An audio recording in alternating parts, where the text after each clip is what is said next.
आपको पता है सुप्रीम कोर्ट में आज सरकार ने कहा कि हमारी बातचीत अच्छे माहौल में चल रही है। कोर्ट ने कहा अच्छा ठीक है, बातचीत जारी रखो, मंडे को सुनवाई कर लेंगे।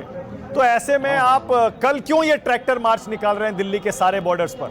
नहीं, हम कोई बॉर्डर को सील थोड़ा कर रहे। ये तो जो पेरिफेरल एक्सप्रेस वे है उस पर हुए, गांव के लोग आ रहे, कह रहे जी बहुत ऊंचाई पे बढ़ना, गोल चक्कर बढ़ना दिल्ली के चारों को, हम भी घूम जावे। ये तो घूमने जा रहे, मार्च थोड़ा काट दे। मीटिंग तो दिल्ली के अंदर होगी ना, दिल्ली के अंदर थोड़ा आ रहा है किसान।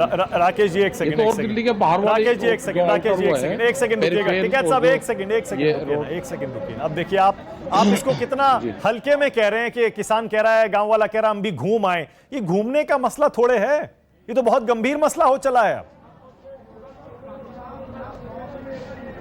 और आज ही पता चला गंभीर होगा। ये 45 दिन से किसान बैठा यहाँ पे, जब नहीं दिख रहा गंभीर है ये। इसे 8 तारीख में इसे मामले को सोल्व कर लो, ठीक है? किसान भी अपने घर चल जाएगा, आपको अपना राज करना है, आप अपना दिल्ली में रहना, किसान को खेत में रहना। ये इसका समाधान निकाल लो 8 तारीख में। तो ये नहीं कहा ये जा रहा है, आप पर सीधा आरोप है। थोड़ा तो समझा लेंगे, आ जाएगा किसान यहाँ का यहाँ। आप पर आरोप ये लग रहा है कि आप ना ब्लैकमेलिंग कर रहे हैं, क्योंकि बातचीत चल रही है उसके बीच आपने ये जो ट्रैक्टर मार्च रखा और ये कहा कि हम 26 जनवरी को परेड में शामिल हो जाएंगे ट्रैक्टर लेके। मैं किसको अजा बिना प्रेशर के सरकार मान रही, मतलब रामायण का पाठ पढ़ के सरकार मान जाएगी? भाई प्रेशर कैसे सरकार पे बनेगा वो हमको बता दो तरीका, हम वही तरीका अपना कर लेंगे। वो तरीका बता दो हमको। भाई जैसे आप ट्रैक्टर मार्च निकालेंगे दिल्ली की सीमाओं पर, आपको पता है जाम होगा, लोगों को दिक्कतें होंगी, लोगों के काम धंधे, उनकी नौकरियां, सब पता है आपको कितना नुकसान होता है उसका भी। जाम नहीं होने का, कोई जाम नहीं होने। नहीं, पहरी वो सुन लो, हम पेरीफेल पे हैं, उस पर कोई जाम नहीं होगा ना, हम कोई जाम लगा रहे। उनको सबको पेरीफेल तो बहुत चौड़ा बना हुआ है भाई, 2 साल पहले ही तो प्रधानमंत्री जी ने उसको करा है। उस पर तो बार बार जाएंगे, उस पर जाने वाला आदमी दिल्ली आता ही नहीं, आ जाएगा तो हम उस पर किसी का जाम नहीं हम करेंगे। जैसे अब है जितनी भीड़ जो जाम है वही चलता रहेगा, दिल्ली में कोई उससे दिक्कत नहीं होगी। लेकिन आपका अगला कदम तो आपने कहा यही है ना कि दिल्ली में घुसेंगे, 26 जनवरी की परेड में ट्रैक्टर लेके अपनी मार्च निकालेंगे अलग से, उसके लिए महिलाओं को भी तैयार किया जा रहा है। पता है ना ऐसा अगर आपने किया तो उसका नतीजा क्या होगा? हाँ तो दिल्ली जाम होगी। क्या दिक्कत है भाई, हम परेड में शामिल नहीं हो, क्या होगा बताओ उसका नतीजा? नहीं तो दिल्ली 26 तारीख में तो छुट्टी रहती है, 26 जनवरी में तो छुट्टी रहती है। भाई ट्रैक्टर पे कोई दिल्ली में स्टे हो तो बताओ, तिरंगा झंडा लेकर हम चलेंगे, ट्रैक्टर पे बांध कर चलेंगे, उन्हें लेकर दिल्ली में आएंगे। भैया तो ये कहो कि हमने किसानों को खालिस्तानी पाकिस्तानी गलत कहा, आप अपनी गलती को सुधार लो, ये भी सुधार लगा। हम तो उस दिन सर पे टिकट लेने जाएंगे दिल्ली में कि कौन तिरंगे झंडे का अपमान करेगा और कौन उसको सलाम करेगा, वही तो है, और क्या हमारा कोई मकसद है? अच्छा आप अगर ये कह दो कि भाई किसान ठीक था, तो जिन्होंने हमको खालिस्तानी पाकिस्तानी कहा, जी हाँ, अगर ये कह दें कि भाई किसानों को हमने खालिस्तानी पाकिस्तानी नहीं कहा, तब आप इसको कैंसिल कर देंगे, रद्द कर देंगे?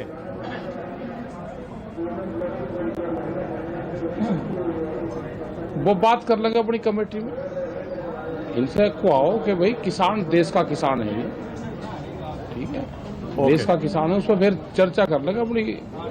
नहीं कहना चाहिए, देखो किसान है, जब देश को अनाज चाहिए था, जब तो पंजाब बहुत बढ़िया था, हरियाणा बहुत बढ़िया था, जो गेहूं की खेती करता है वो किसान बहुत बढ़िया था।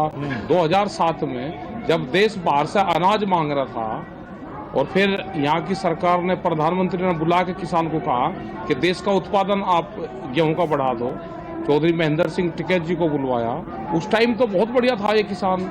आज हमने भंडारण भर दिए, अपनी बातों के लिए यहाँ पे आए, किसान आधे रेट में अपनी फसल को बेच रहा है, तो आज इसको इस तरह की बात दिल्ली कहेगी क्या? ओके, ये तो नहीं कहना चाहिए ना। मतलब आप खुद राकेश जी मान रहे हैं, आप उसको कभी छोटा बड़ा कहोगे, कभी उसको पंजाब और हरियाणा का बताओ। आप खुद ये मान रहे हैं राकेश जी, इसका मतलब ये आंदोलन पंजाब और हरियाणा के किसानों का है, बाकी देश का किसान इसमें शामिल नहीं है? मैं कहाँ मान रहा, आप कैसे कहोगे इसको पंजाब हरियाणा का? यही तो राड है आप लोगों की कि इसको पंजाब और हरियाणा का बनाना चाहते हो आप किसी भी किसान के बारे में आप कहोगे तो पूरा देश का किसान साथ में है। ओके। क्या पंजाब और हरियाणा ही गेहूं का आता है क्या? हाँ। क्या चौधरी महेंद्र सिंह टिकैत वो पंजाब से थे? हाँ। वो देश के किसान थे। मैंने ये कहा कि प्रधानमंत्री जी ने ये कहा था, मनमोहन सिंह जी ने, कि देश में गेहूं का उत्पादन कैसे बढ़ेगा। ये देश क्या में गेहूं मानव की जी, कीमत आप है एक आदमी को बोलने ही दे रहे वो हैं, जो बात मोनोलॉग उन्होंने चल रहा है कही यहाँ थी पे। कि संजू सामने एक प्रधानमंत्री संजू जी एक ने सेकंड, मान वो ली। देर से जुड़े हैं, उससे पहले आप ही बोल रहे थे। ठीक है। संजू प्लीज, आ रहा हूँ आपके पास भी, वो अभी जुड़े हैं, उनको भी अपनी ठीक बात है। कहने का मौका दे रहा हूँ, आप रिस्पॉन्ड करिएगा। आप ही बोल रहे थे उससे ठीक पहले। है। हाँ राकेश जी एक सवाल और है। हाँ इनके राकेश भाई जी एक सवाल बीमारी और है है। इनका बोलने की। हाँ राकेश जी एक सवाल और है। इनसे बीमारी है। हाँ बताओ। हाँ, एक सवाल और है। सरकार कह रही है कोई बीच का रास्ता निकालिए ना, आप तो अड़ गए बताओ। कि बस कानून वापस लो, बस कानून वापस लो। आप तो अड़ गए, सारी आपकी शंकाओं का, समस्याओं का, सवालों का अरे समाधान कर रही सरकार है अड़ रही भाई, बातचीत में। सरकार अड़ रही है, सरकार अड़ रही है, सरकार अड़ रही है ना। देखो सरकार को आराम भी लगा बहुत, उनकी सिरदर्दी भी कम होगी। वे कानून वापसी ले लें, ठंडे पानी के साथ में ले लें, अपना आराम से सो जा, सुबह ही बिल्कुल स्वस्थ होकर उठेंगे। ओके संजू वर्मा बोलिए। ठीक है, बीमारी का इलाज बता देंगे हम उनकी क्या है।